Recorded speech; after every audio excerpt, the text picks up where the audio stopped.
there, everyone. Welcome to Still Up with 6, where the conversation continues. And of course, we're keeping you informed on everything coronavirus related, both here locally, statewide, and nationally. Chris is joining us from his home as we continue to social distance. Hey there, Chris.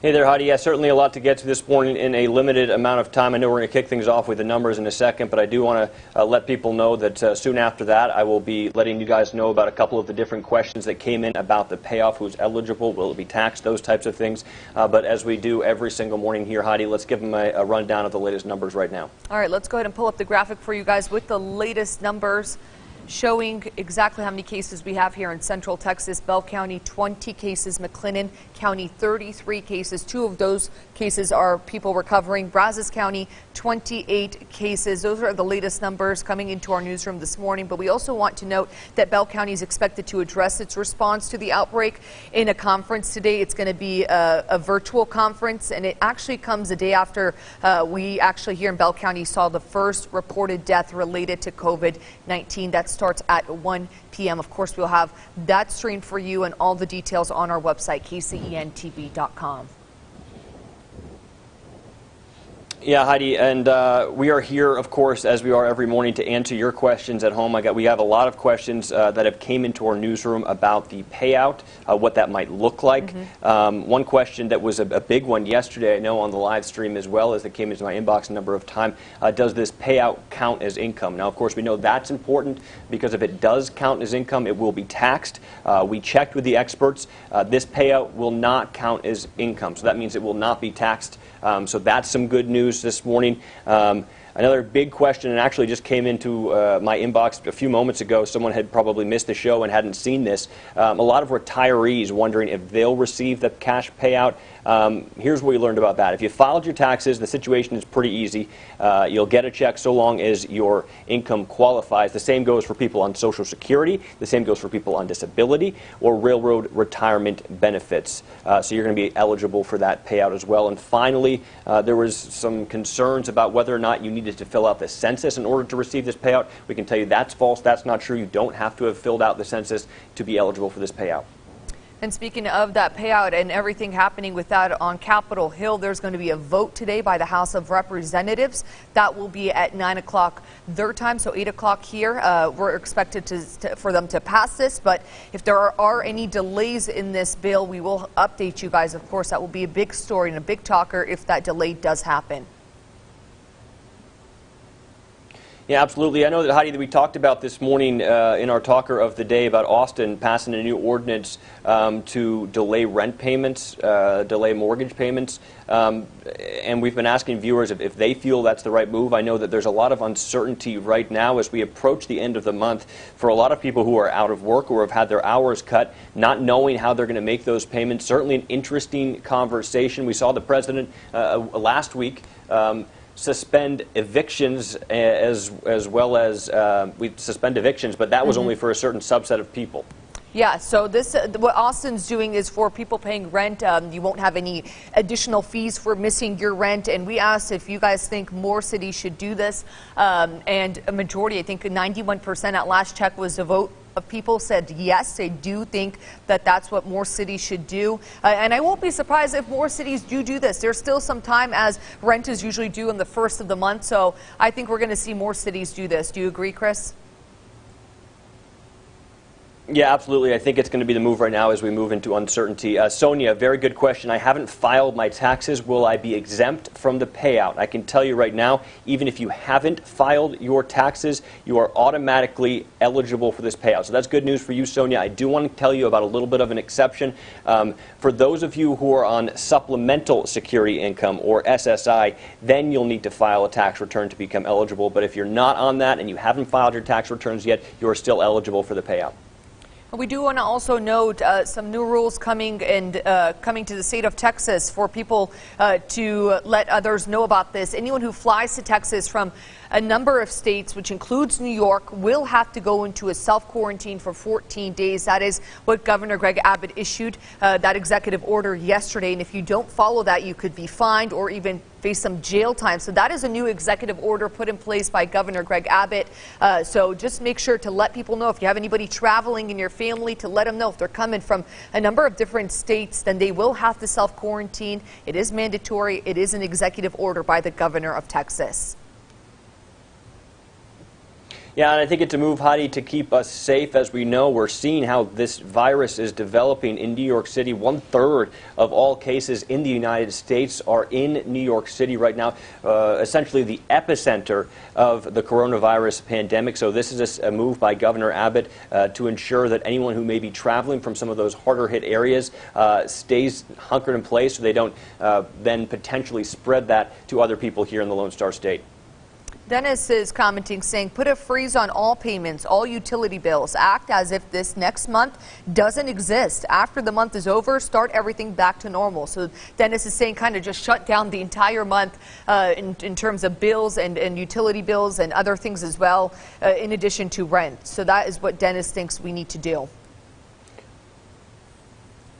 Yeah, certainly, Heidi, this will be something that we have to navigate as we move forward. I know that there's a lot of questions about, well, then what happens to the landlords? What happens to the people who are renting out these homes? Where will their money come from? So it certainly is an interesting concept. And with so much uncertainty right now, we're going to have to kind of navigate these things and trust our lawmakers to navigate these things as we go, because there are so many millions of Americans. We mentioned that massive 3.3 million number yesterday, the number of Americans who have filed for unemployment, and so there are so many people wondering where that next paycheck is coming. And until these stimulus checks can start hitting the bank accounts of Americans, you would think the right move would be to kind of suspend some of these mandatory payments. Yeah, and we do want to add that stimulus check is a one-time payment. This is not going to be a weekly or even monthly payment. It's just going to be a one-time thing from the government, just to help people get back on their feet.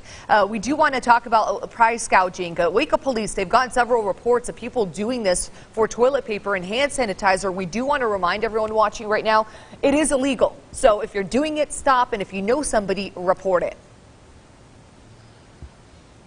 Yeah, and the place to report price gouging concerns, because we know there are price gouging concerns. Unfortunately, in bad situations, we see bad people come out to try to take advantage of things.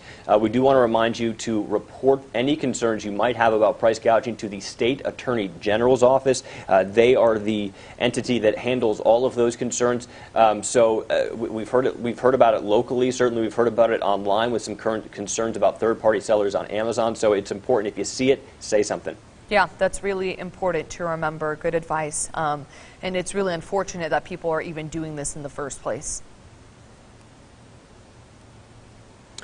Callie says, if you haven't paid taxes and you are still eligible for the payout, how will they determine your income? Well, Kaylee, I hope that you've filed taxes in the past, I'm sure. So what they're going to do is they'll take your previous year's tax return and they'll base it off of that. So if not much has changed in your life, maybe if you haven't had a significant pay decrease, or if maybe you haven't had a child or gotten married, those types of things will be in consideration. But if you haven't filed your taxes yet, you're still in consideration. They'll just use the previous year's returns.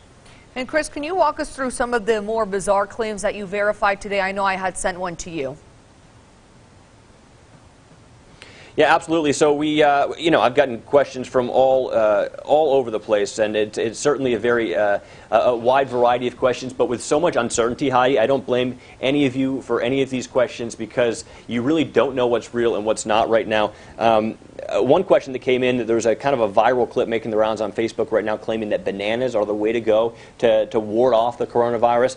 There's no evidence for that. We've checked with the health experts. Absolutely no evidence to indicate the bananas. A banana a day was the claim, keeps the coronavirus away. There's absolutely no evidence to verify that that's true. And then another one, which is probably the most absurd one I've received so far, but you never know what's going on in the world, was that Russia has released lions into the streets to prevent people from going out in the mandatory shelter-in-place. Of course, that is verified as false. That's not happening in Russia right now. And the final one, this is important. A lot of people are wondering if you lose your sense of taste and smell, is that a possible symptom of the coronavirus? In fact, leading health experts say yes, that is possibly a symptom that, and a very early indicator possibly, that you might have that virus. So that third one is verified. Yeah, and you just mentioned the Lions one. It was absurd to see that on my newsfeed. It was shared a couple of times from people that I personally know, including family members, and it was just shocking. But we never know what is happening overseas. You're right. But what we can tell you happening overseas right now is that UK Prime Minister Boris Johnson has tested positive for the coronavirus. That was breaking news just a couple minutes ago. Yeah, and I've got a question here coming in from Jay, who says, can you verify the ibuprofen? I'm sure that you are referring to the viral post that said the vast majority of people who had died had ibuprofen in their system. We can go ahead and verify, Jay, that viral claim has no evidence to back it up. We checked with medical officials. But there's a real debate right now online, Jay, about ibuprofen's use for COVID-19. But absolutely no. The vast majority of people who have died from COVID-19, it is not proven they had ibuprofen in their system. So that's false, Jay. Thanks for sending that in. But I remember, Chris, when you had that Verify segment on the show, you also said if you are scared, you can still take Tylenol as a precaution. Yeah, absolutely. Ibuprofen is a known. So is acetaminophen. These are known fever reducers. We know that fever is one of the symptoms of COVID-19. So no evidence right now that there's that this is a damaging thing to take. Any kind of fever reducer when you're experiencing a fever is recommended in some cases, and if it makes you feel better, absolutely go for it. So continue asking us questions. Of course, we're going to continue doing this. It's Friday, yes, but we will take a break, and then we'll be back Monday morning on Still Up with 6. And, of course, Chris is always working around the clock to verify any of these claims that you're seeing. There's all the contact information for Chris and where you can reach him. Send in those questions before you share them. That is the goal of Verify. It's to limit misinformation online. And, of course, we will keep you updated on what happens when Bell County officials come together and address the public. That's coming up today at 1 p.m., so stick around for that.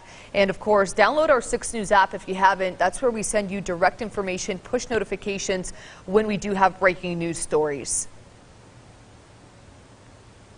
Absolutely. We want to thank all of you for joining us here on Still Up with 6. And if you missed Texas today, remember we'll be back Monday morning, 4:30 to 7 a.m. to keep you updated and safe at home. We remind you to stay healthy out there, wash your hands, stay at home if you can, and, of course, always look for the positive moments as we navigate through this together. And before we say goodbye, speaking of the positive, we do want to show you a cool trend that is going viral right now across the nation. People are putting hearts in their windows to spread love. These are all homes in Central Texas doing it. It's kind of become this thing where you send it to your friends and then they do it kind of like a challenge. And it's a cool thing for parents because they can keep the kiddos busy cutting out the hearts and decorating them. So it's a pretty cool thing if you're looking for a fun activity to do with the kiddos today or over the weekend to help spread the love, not just in Central Texas, but around the world. Yeah, absolutely, Heidi. I know that you'll be looking for some of those stories to share as we continue into the next couple of weeks. That's right. So if you have a story idea of how people are spreading the love or being positive during this uncertain time, just go ahead and message me on Facebook. We want to thank everyone for joining us on Still Up with 6. We will see you Monday morning, 4:30 to 7 a.m. And then, of course, after the show on all social media platforms. Have a great weekend.